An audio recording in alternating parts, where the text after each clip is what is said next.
말씀은 마가복음 1장 14절에서 20절 말씀 함께 보겠습니다.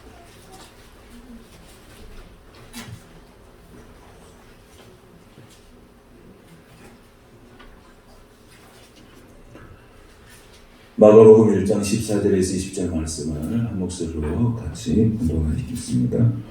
요한이 잡힌 후 예수께서 갈릴리에 오셔서 하나님의 복음을 전파하여 이르시되 때가 찼고 하나님의 나라가 가까웠으니 회개하고 복음을 믿으라 하시더라. 갈릴리 해변으로 지나가시다가 시몬과 그의 형제 안드레가 바다에 금을 던지는 것을 보시니 그들은 어부라. 예수께서 이르시되 나를 따라오라. 내가 너희로 사람을 낚는 어부가 되게 하리라 하시니 곧 그물을 버려두고 따르니라. 조금 더 가시다가 세베대의 아들 야고보와 그의 형제 요한을 보시니 그들도 배에 있어 그물을 깁는데 곧 부르시니 그 아버지 세베대를 품꾼들과 함께 배에 버려두고 예수를 따라가니라. 아멘.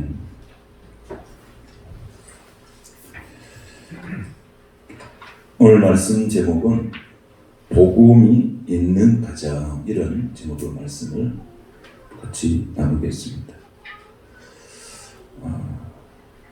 오늘은 특별히 이제 어버이 주일로 우리가 지키게 됩니다. 한 남자와 한 여자가 만나서 한 가정을 이루면서 살아갑니다. 가정을 이루면서 살아가는 것은 참 신비로운 것입니다. 왜 그러냐면 이런 말이 있잖아요. 화성에서 온 남자와 금성에서 온 여자가 같이 한 집에서 사는 거예요. 같을 수가 있겠어요, 없겠어요? 다 다릅니다. 생각도 다릅니다. 추구하는 가치도 다 다릅니다. 그렇게 다를 수밖에 없어요. 부부는 같을 수가 없어요. 다 달라요. 그리고 부모와 자녀 간에 같을 수가 없어요. 다 다를 수밖에 없어요. 한 인격체로서. 그러니까 제 집사람도 30년을 살았는데 이렇게 안 맞지? 안 맞을 수밖에 없어요. 내가 봐도 안 맞고 아내가 봐도 안 맞고. 왜 안 맞는 게 정상이에요? 왜? 각기 다르기 때문에. 그래서 한 가정을 이루는 데는 복음이 없이는 한 가정을 이루기가 참 어렵다는 거예요. 그 복음 안에 그 가정을 이루기 위해서 희생하고 또 그 가정을 위해서 인내하고 참고 하는 것들이 쉬운 일이 아니죠.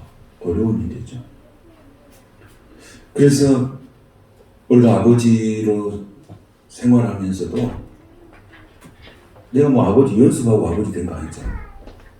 어머니로서 뭐 연습하고 어머니 된 것도 아니잖아요. 어느 날 갑자기 한 남자와 한 여자가 만나서 결혼을 해서 자녀를 낳았어요. 그때부터 갑자기 아이가 성장하면서 아빠 그런 거예요. 아버지가 돼버린 거예요. 엄마가 돼버린 거예요. 뭘 준비를 해서 아버지가 된 것도 아니고 어머니가 된 것도 아니고 연습 한번 해보지 않고. 그러다 보니까 우리가 아버지로서의 살아가는 삶이나 어머니로서 살아가는 사람들이 다 서툴 수밖에 없어요. 다 서툰 거예요. 그렇게 서툴 수밖에 없는 그런 아버지, 어머니를 보면서 자녀들은 불만이 있겠죠. 그렇지 않겠어요?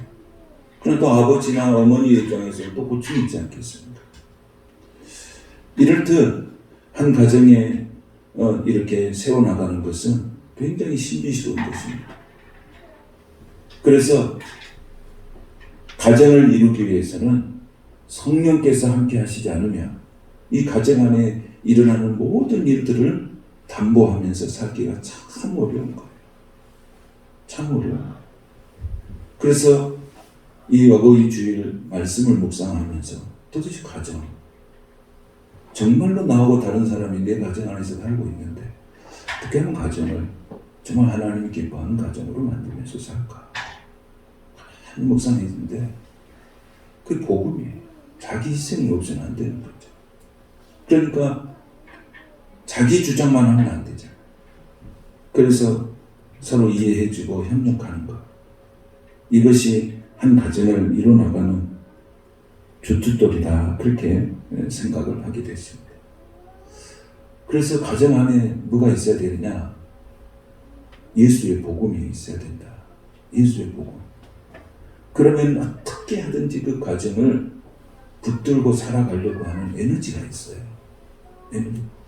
세상에 살아가는 사람들은 그 에너지가 없잖아요. 근데 우리에게는 그 가정을 잘 쌓아가지고 세워나갈 수 있는 그런 에너지가 우리에게 있기 때문에 오늘까지 우리가 가정 안에서 정말 하나님 섬기면서 살아온 것입니다. 복음이라고 하는 것은 헬라어로 유한게리온이라고 합니다.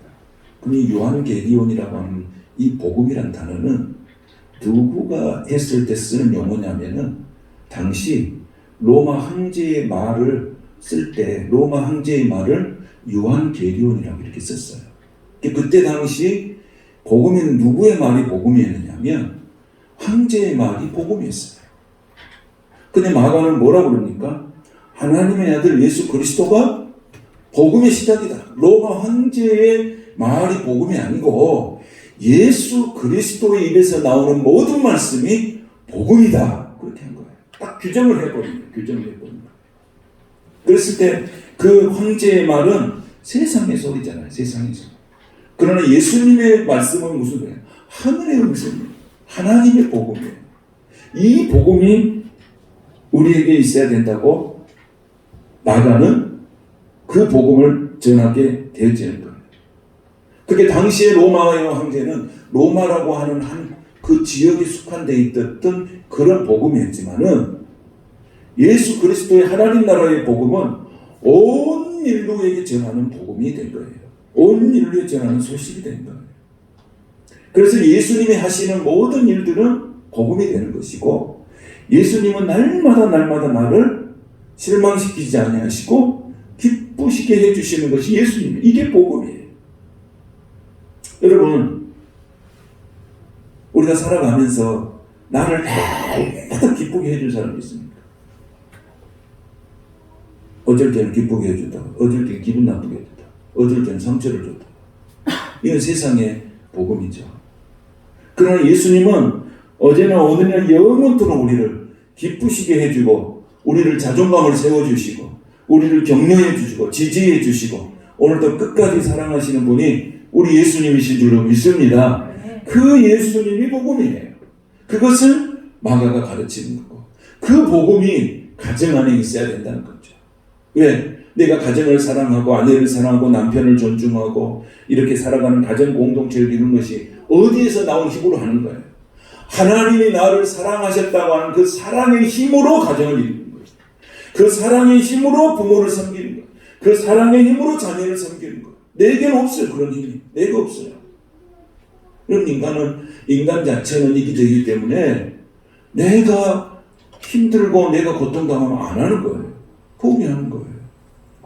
그래서 인간을 이렇게 세 가지로 분류를 하지 않습니까?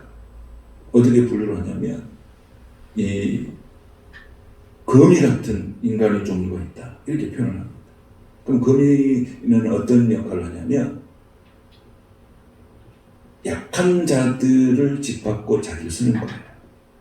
그러니까 거미의 특성이 뭡니까? 이렇게 거미줄 쳐놓고 거기에 걸려있는 그 팔이나 목이나 이런 것을 먹이 삼아서 먹고 사는 거예요.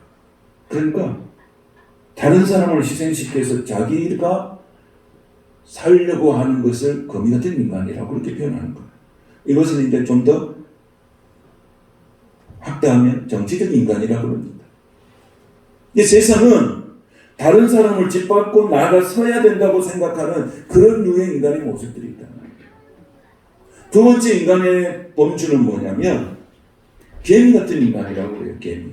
그러면 개미 같은 인간은 뭐냐면 개미는 우리한테 열심히 사는 거예요. 남의 피해도 주지 않습니다. 열심히 살아요. 그런데 그 개미는 열심히 살지만은 남의 유익을 위해서는 살지 않아요. 자신을 기쁘시게 하기만, 자신의 만족을 위해서만 사는 삶이지 이웃을 섬기거나 이웃을 기쁘게 하는 삶을 살지는 않아요. 다른 사람의 피해도 주지 않고. 그런데 꿀벌과 같은 인간이 있어요. 그 인간은 뭐냐? 꿀벌은 열심히 일을 해서 꿀을 모으죠. 그래서 주인에게도 봉사하고 그것을 자기도 먹는 거예요. 그러니까 다른 사람을 기쁘시게 할 뿐만 아니라 내 자신도 기쁘게 사는 거예요. 이것이 꿀벌의 인생의 삶이에요. 이런 유의 인간이 있다는 거예요. 그러면 이 세 가지 인간 중에서 정말로 복음이 어떤 것이냐? 로마서 5장 8절에 보면 그리스도께서 우리를 사랑하는 증거가 뭐냐면 십자가에서 죽으신 거예요. 그리고 십자가에 죽으신 것은 하나님을 만족하게 하는 것이고 온 인류의 기쁨을 주는 만족을 주는 거예요. 그래서 복음이라고 하는 것은 바로 다른 사람을 유익하게 하지만은 내 자신의 삶에도 기쁨이 있고 만족이 있는 게 바로 복음이에요. 오늘 우리가 가정이라고 하는 공간에서 살아갈 때에 나에게도 기쁨이 있지만은 가정의 구성원에게도 기쁨을 줄 수 있는 삶을 산다면 우리는 복음의 전도자가 되는 거예요. 그런데 이건 어떻게 가능합니까? 예수님께서 십자가에 죽으시고 나를 살리신 것처럼 그 십자가의 사랑으로 나를 살리신 것처럼 내가 그와 같은 가정을 위해서 뭔가를 대가를 치러야지 가정이 세워진다는 거예요. 왜냐하면 가정은 전혀 나와 다른 사람들이 한 곳에 모여서 살고 있기 때문에 그런 것입니다. 그래서 가정은 성령이 하나 되게 하시지 않으면 가정은 하나 될 수가 없어요. 왜 그러냐면 다 자기 주장이 있고 다 자기 가치가 있고 자기 생각이 있기 때문인 것입니다. 그래서 이 복음이 없는 이 세상은 복음이 없는 가정들은 날마다 고통 가운데 사는 거예요. 그럼 오늘 우리는 예수 안에서 복음을 가지고 그 복음이 우리 가정 안에 있고 그 예수 안에서 살아가는 삶의 가치가 이 세상의 그 어떤 가치보다도 높다고 생각하기 때문에 오늘 우리가 그리스도 안에서 한 자매로 한 자녀로 이렇게 살아가고 있는 줄로 믿습니다. 그래서 우리가 이 복음을 갖고 사는 것, 예수를 믿고 사는 게 또 힘들어요. 왜 힘드냐면 내가 또 복음의 어떤 말씀을 따라가면 거기에 가치에 또 미치지 못할 때 내 절망감이 오는 거예요. 절망감이 오는 거예요. 응? 세상 사람들이 뭐라 그래요? 당신 교회 다니잖아. 그렇죠? 당신 목사잖아. 당신 장로잖아. 당신 권사잖아. 세상에는 객관적인 글을 가지고 이야기를 하는 거예요. 그런데 직분은 그런 삶을 완벽하게 할 수 있는 것이 아니에요. 여러분, 우리가 중요한 것은 객관적인 거예요. 그러나 중요한 건 뭐예요? 내면에 내가 그리스도의 삶을 산다는 것은 뭐예요? 하나님과 나와의 교통이에요. 그건 아무도 몰라. 나와 하나님만 아는 거예요. 내가 하나님과 안의 삶 속에서 가치를 발견하고 내가 살아가는 거예요. 겉으로 보여진 것이 아니고 내 안에 계신 성령님, 하나님 아버지와 나와의 교통의 삶이 있어야 내가 살아가는 삶이 물 흐르듯이 자연스럽게 흘러들어간 것이죠. 그래서 우리가 이 외형적으로 비춰진 것에 대해서 많은 절망감을 갖는 것이죠. 그러나 하나님께서는 우리의 외모를 보시지 아니하시고 우리의 중심을 보시고 우리를 세우시는 하나님이신 줄로 믿습니다. 하나님이 우리를 외모를 보시고 어떤 객관적인 자료를 가지고 우리를 평가한다면 우리는 천국에 갈 사람이 아무도 없습니다. 겉으로 보여지는 선을 행함으로 천국에 간다면 아무도 갈 사람이 없습니다. 그럼 우리는 다 주의 은혜로 살아가는 것입니다. 목사로 살아가는 것이 아니고 한 성도로서 한 자녀로서 은혜로 살아가는 것이죠. 오늘 하나님께서 그걸 우리에게 말씀하시는 거예요. 그래서 오늘 요한이 잡힌 후에 예수께서 어디에 오십니까? 갈릴리에 오셔서 하나님의 복음을 전파한다고 했습니다. 자, 세례 요한이 죽었어요. 세례 요한이 이제 잡혀갔어요. 왜 잡혀갔냐? 짧게 말씀드리면 당시에 헤롯의 왕궁은 굉장히 음란했어요. 그러니까 이 헤롯이 동생의 아내를 취하고 이런 아주 지저분한 일들이 그 왕궁 속에 있었어요. 그런데 그 말을 그것이 부패하다고 그것이 타락의 징조라고 말하는 사람이 아무도 없었어요. 말하면 어떻게 해요? 죽어요. 근데 그 말을 누가 했냐? 세례 요한이 한 거예요. 세례 요한. 세례 요한이 그 말하면서 잡혀가서 이제 결국은 죽게 되잖아요. 그렇게 세례 요한이 잡혀가니까 그 다음에 그 영적인 타이밍이 중요하잖아요. 그때 당시 예수님께서 세례 요한이 잡혀가시고 후에 바로 영적 타이밍을 놓치지 아니하고 갈릴리에 오셔서 하나님의 복음을 증거하게 되어진 거예요. 그러면서 외치는 말씀이 있어요. 세례 요한이 지금 궁궐에 그 음란한 그 더럽고 부패한 그 상황을 보면서 외쳐댈 때 감옥에 갔어요. 잡혀갔어요. 그래서 예수님께서 가장 먼저 외치는 말씀이 바로 이거예요. 때가 찼고 하나님의 나라가 가까웠으니 회개하고 복음을 믿으라 하는 거예요. 때가 찼단 말은 무엇을 말합니까? 이건 하나님의 시간이 다 찼다는 거예요. 하나님의 시간이 다 찼어요. 카이로스. 하나님의 시간이 다 차면 누가 오시는 거예요? 예수님이 오시는 거예요. 예수님이 하나님의 시간이 다 차면 누가 오시는 거예요? 앞으로 예수님께서 재림하시는 거예요. 하나님의 시간이에요.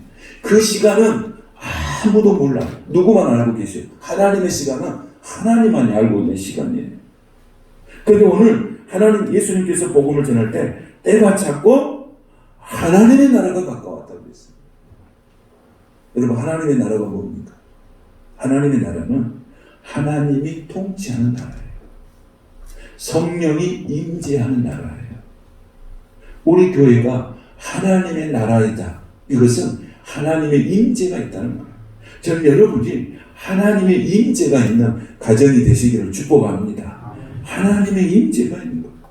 그럼 성경에 로마서 14장 27절에 보면 뭐라고 해요? 하나님의 나라는 먹고 마시는 것이 아니고 성령 안에서 뭐예요? 의와 희락과 기쁨이라고 했어요. 그러니까 세상에 살아가는 삶의 가치는 뭐예요? 세상의 소리는 세상에 살아가는 많은 사람들 뭐에 관심이 있어요?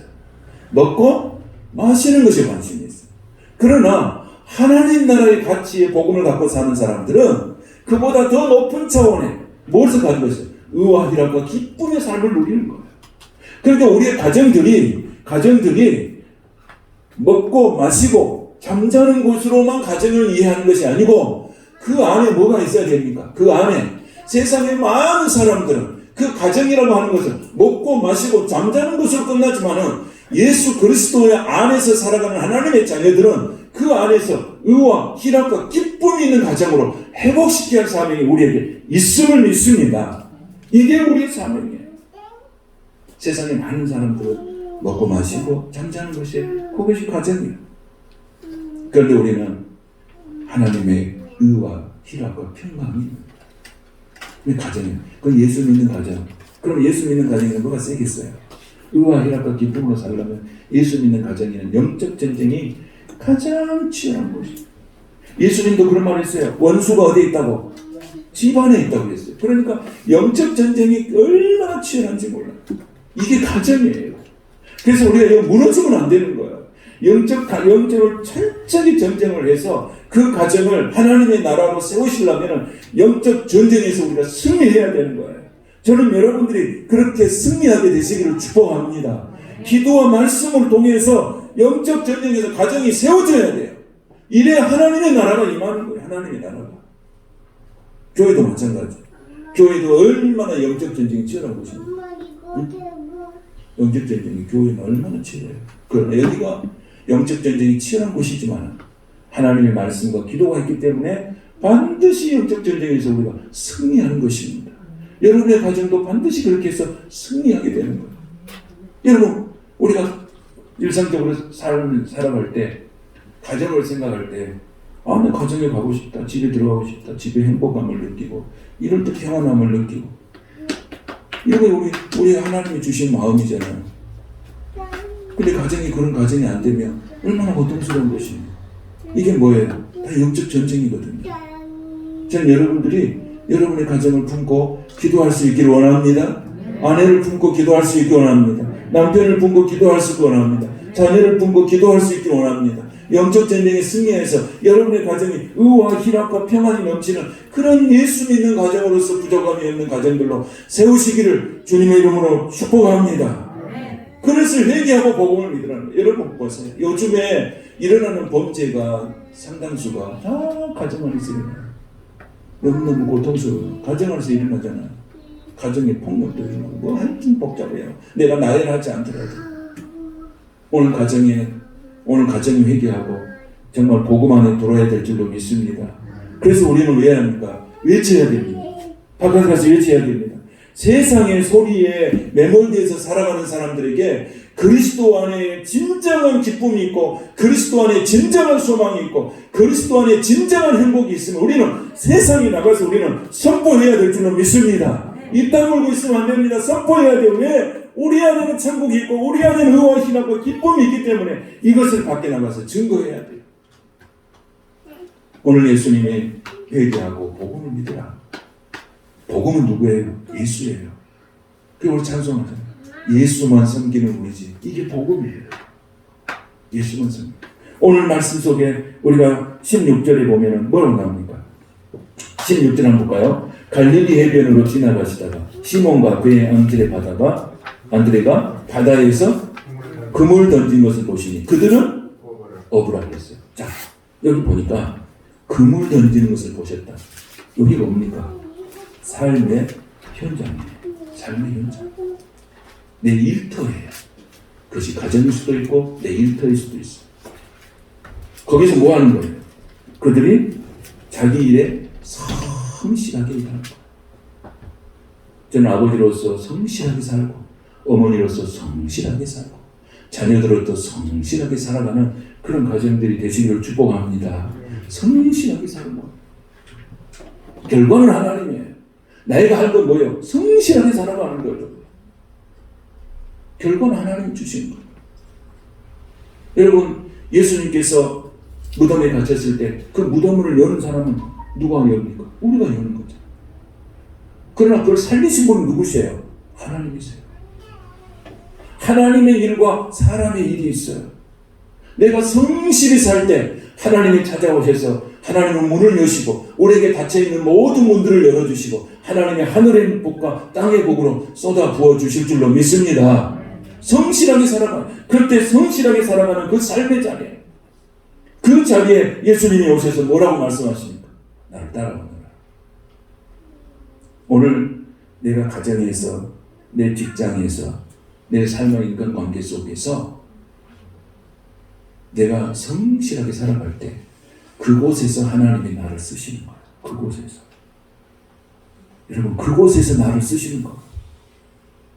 저는 여러분의 삶의 자리에서 정말 최선을 다해서 하나님이 정말로 아름답게 쓰시는 귀한 종들이 되시기를 축복합니다. 정말로 내가 하는 일에 성실해야 돼요.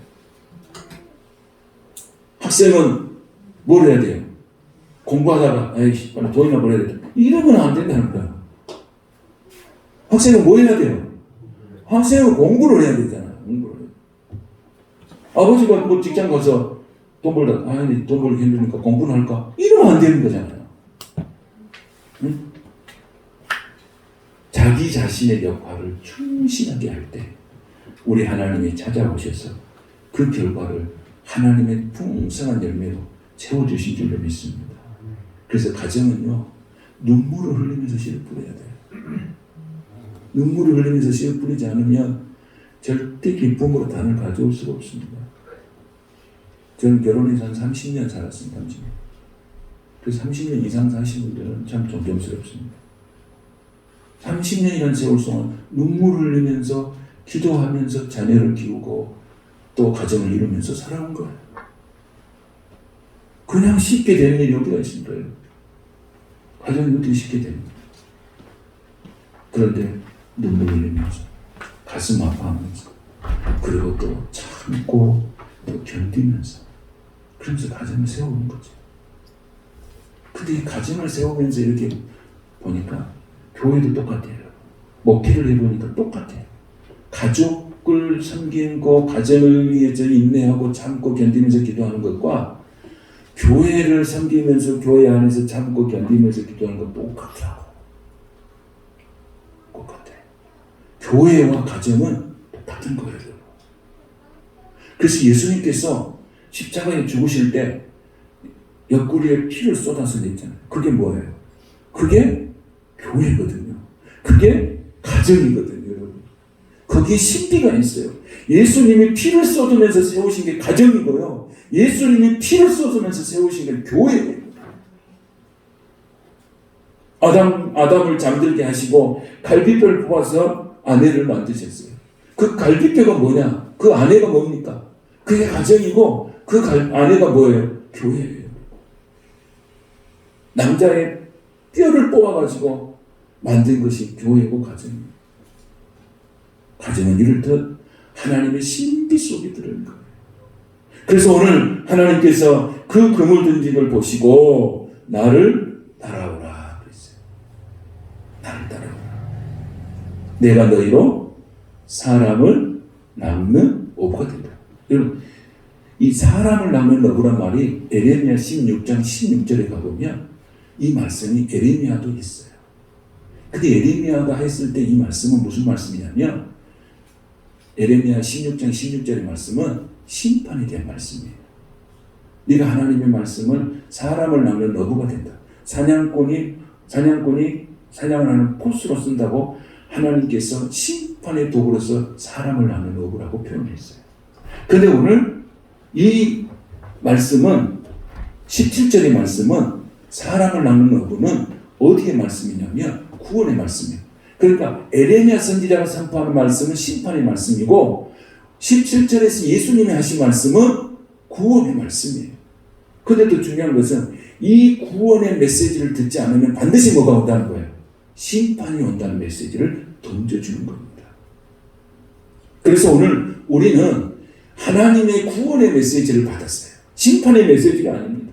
여러분, 우리가 잘못했다고 하나님이 막 심판하신 하나님이 아니시고 우리를 깨닫게 하시고 회개하게 하셔서 건강한 가정, 복된 가정, 승리의 가정, 하나님의 나라가 임하는 가정, 하나님의 평강과 의와 기쁨이 있는 가정으로 회복시키는 것이 하나님의 목적인 줄로 믿습니다.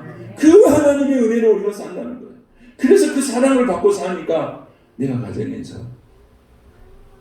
그 가정에 있는 가족들을 보는 눈이 달라지는 거예요. 그래, 나를 이 가정에 보내신 것은 저 많은 영혼들을 나를 통해서 섬기라고 보냈구나.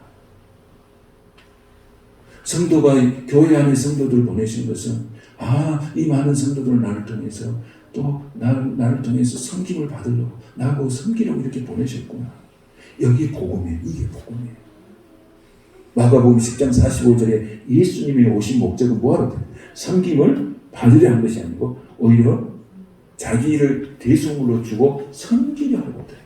이게 복음이에요. 여러분 가정이 그렇게 되면 여러분의 가정은 복된 가정이 될 것입니다. 이 복음을 누구한테 전해야 돼요? 믿지 않는 가정의 구성원들에게 전해야 돼요. 전해야 돼.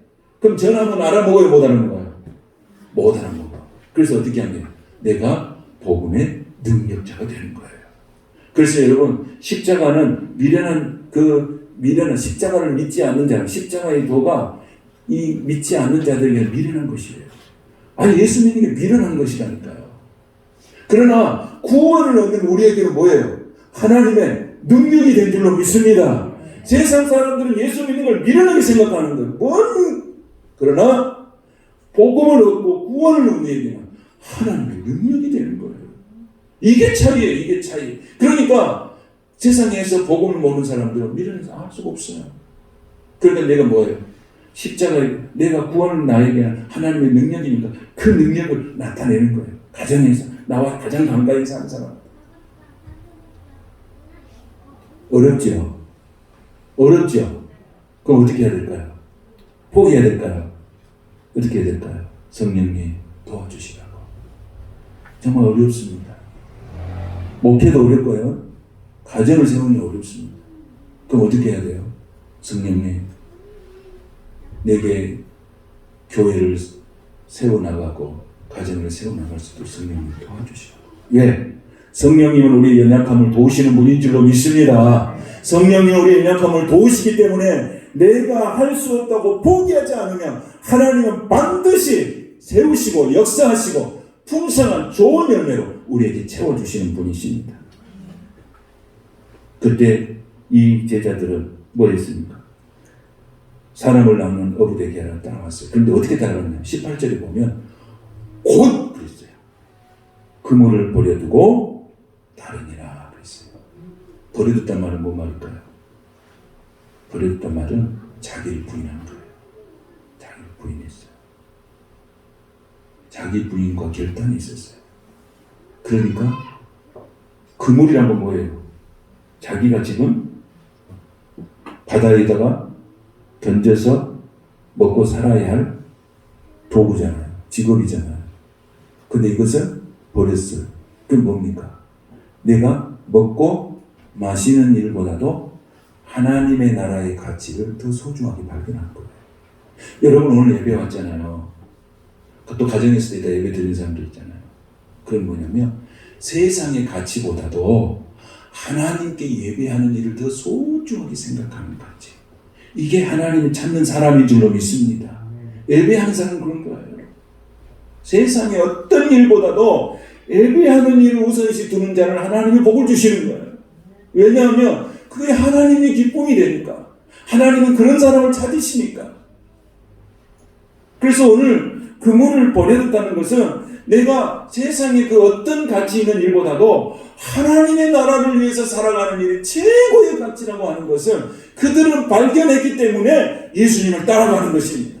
오늘 여러분도 세상의 그 어떤 일보다도 오늘 예배하는 일이 가장 소중하기 때문에 오늘 이 예배 자리에 나온 줄로 믿습니다. 그 사람을 하나님이 찾으시고 그 사람에게 복을 주시는 거예요. 그 가정에 복을 주시는 거예요.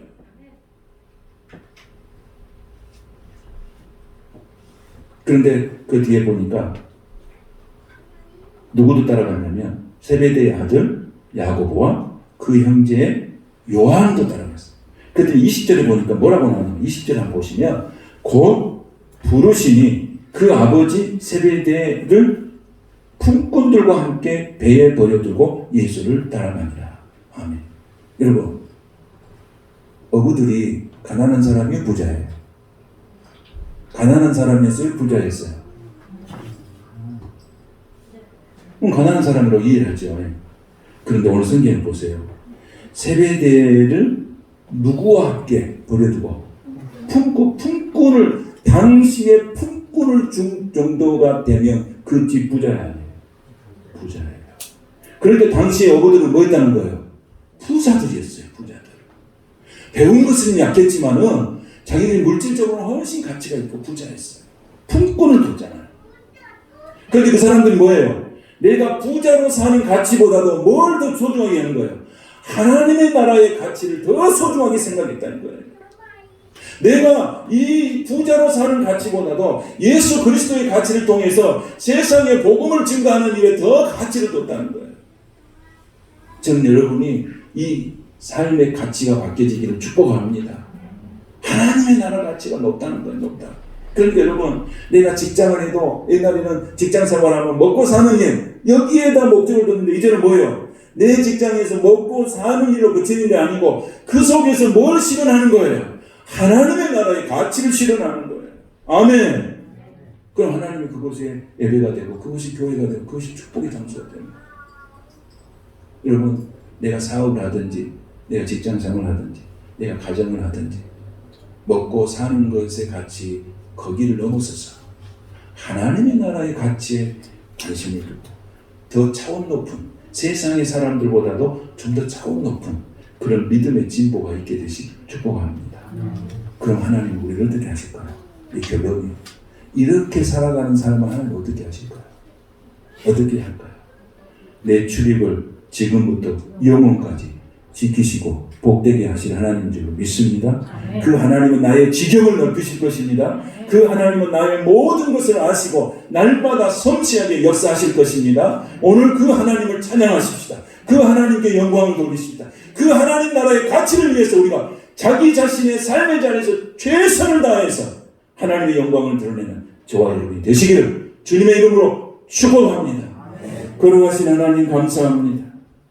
우리는 세상에 살아가면서 내 자신의 유익을 위해서만 사는 것이 아니고 그보다 더 높은 가치, 하나님을 가치, 하나님을 높이고 사람을 섬기고 살아가는 이 가치를 두고 살 수 있도록 하나님 도우시고 우리 가정이 밥만 먹고 잠만 자는 것이 아니라 하나님의 나라의 가치를 실현하는 그런 가정, 그런 교회, 그런 직장 사업이 될 수 있도록 우리 하나님 역사하여 주시옵소서.